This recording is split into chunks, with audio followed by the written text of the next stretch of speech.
আজকে সকাল থেকে সন্ধ্যা পর্যন্ত আমরা অধিকাংশ কাজ এবং কথা এমন বলে থাকি, করে থাকি, যেই কথার এবং কাজের আখিরাতেরও ফায়দা নাই, দুনিয়ারও ফায়দা নাই।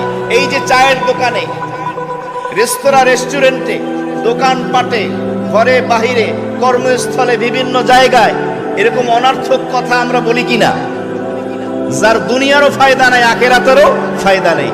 মুহাদ্দিসিনে কেরামগণ রাসূল করিম সাল্লাল্লাহু আলাইহি ওয়াসাল্লামের লক্ষাধিক সমস্ত হাদিসের নির্যাস বের করেছেন। এই সমস্ত হাদিস, এই লক্ষ লক্ষ হাদিসের নির্যাস 6টা হাদিসের মধ্যে পাওয়া যায়। কয়টা? কথা বলেন, কয়টা? এই 6টা হাদিসের মধ্যে একটা হাদিস শোনাবো কেন?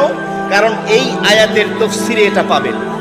আল্লাহর নবী বলেন, মিন হুসনি ইসলামিল মারই তারকুহু মা লা ইয়ানিহি আও কামা ক্বালা সাল্লাল্লাহু আলাইহি ওয়াসাল্লাম।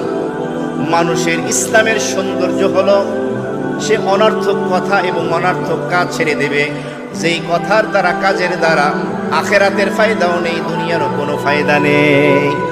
আপনার আমার ইসলামের হুসন জামাল, সৌন্দর্য হলো আপনার আমার জীবনের অনর্থক কাজ এবং অনর্থক কথা ছেড়ে দিতে হবে।